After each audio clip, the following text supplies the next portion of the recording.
DIY food dehydrator. Powered by used oil stove. My first time use. Drying anchovies or dillis.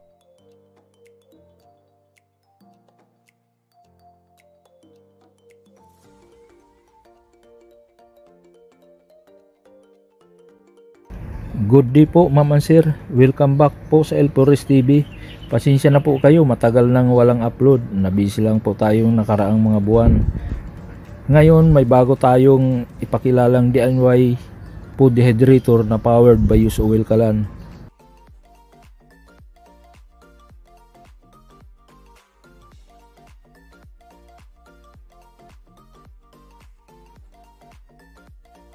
Itong kalan na gagamitin natin ay heavy duty with automatic oil regulator na may double chamber.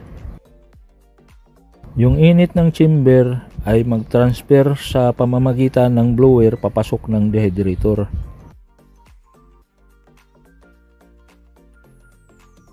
Yung dehydrator natin meron siyang temperature gauge para mamonitor yung init na kinakailangan ng iba-ibang pagkain na ating papatuyo sa loob.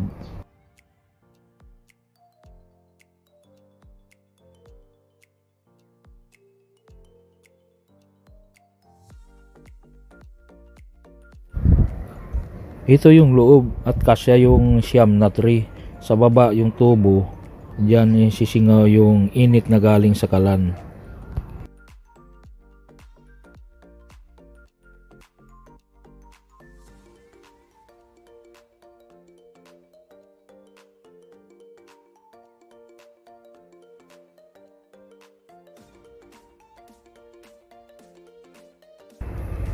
Next, start na tayo. Maglagay tayo muna ng langis sa automatic dispenser.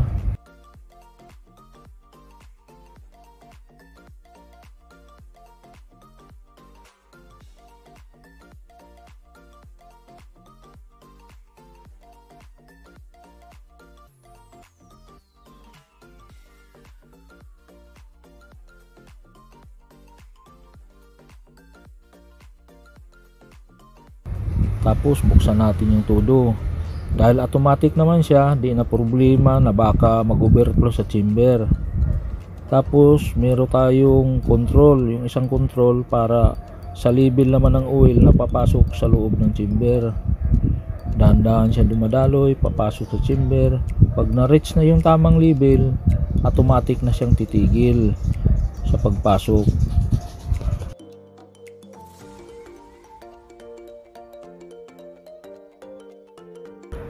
Dahil double chamber tong kalan na to, double rin yung blower niya. Yung sa ibaba ay para sa apoy.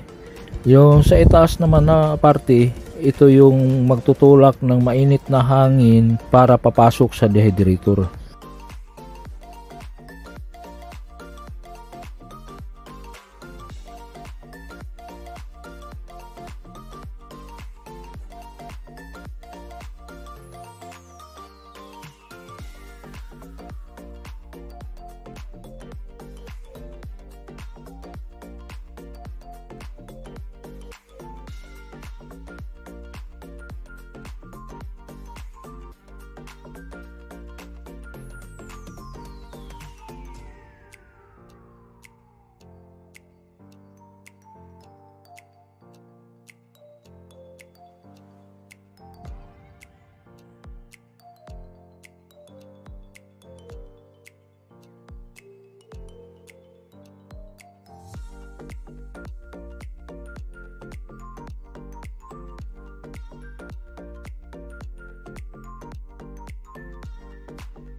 Itong kalan ay gagamitin natin para sa pagpapalambot ng balat ng baka.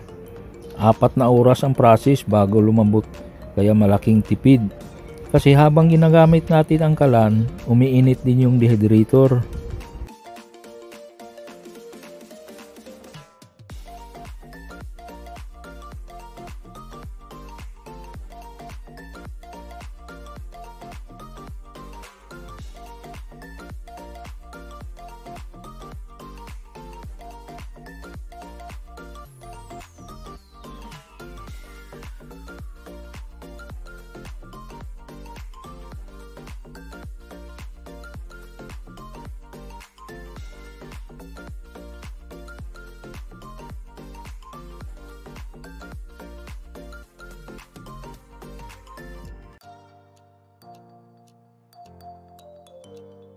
Ito ang first try natin at meron akong kalahating kilong dilis.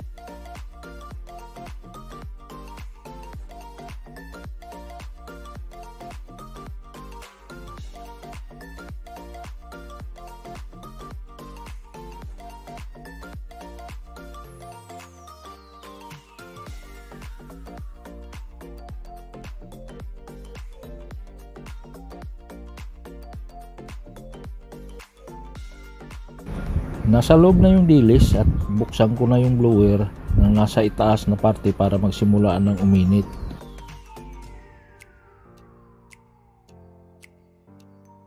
Tingnan na natin yung temperature gauge. Kailangan na umabot ng 60 Celsius kasi ito yung kailangan ng pinapatuyo nating isda. Pag na-reach na yung tamang init, yun na ang temperature nitong hanggang 4 na oras.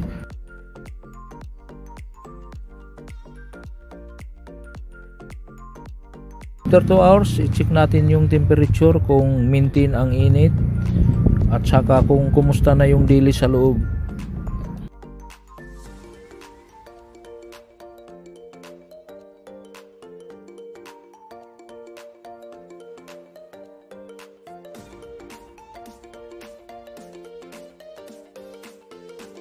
Yung speed ng parehong blower ay nasa minimum number lang.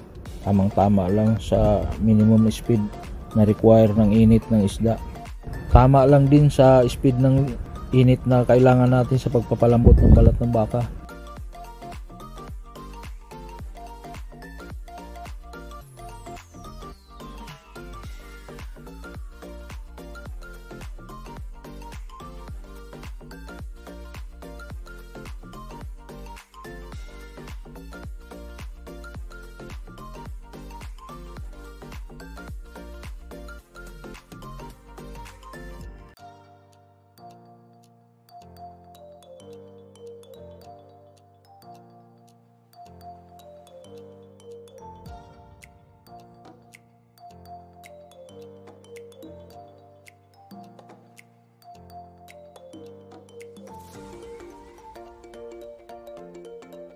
Makalipas ang 4 na oras, check na natin uli yung niluluto kung malambot na ba.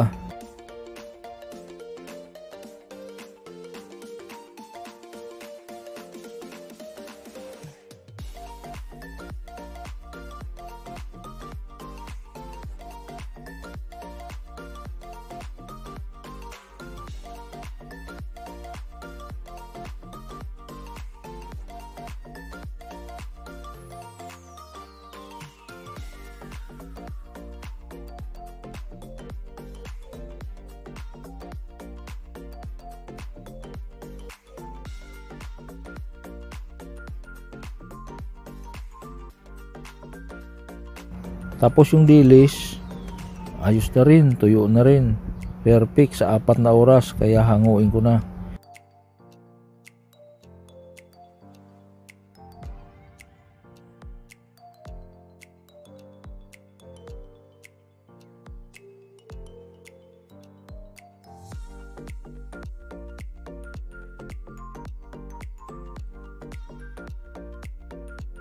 Pagkatapos, patayin natin ang kalan.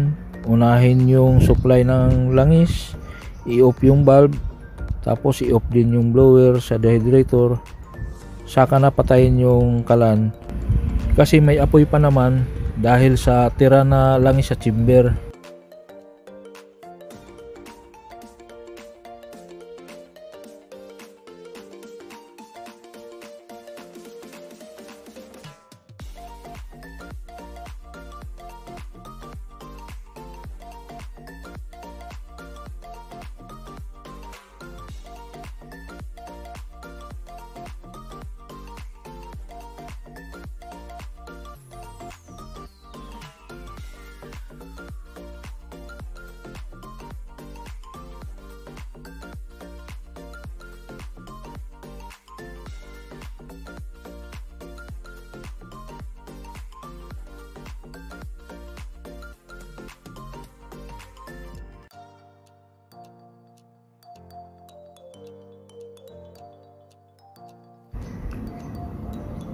Hanggang dito na lang muna. Sana magustuhan nyo ang bago kong video. Kung may mga tanong kayo, ilagay nyo lang sa comment section. Thanks for watching. Like, share, and subscribe. Bye bye.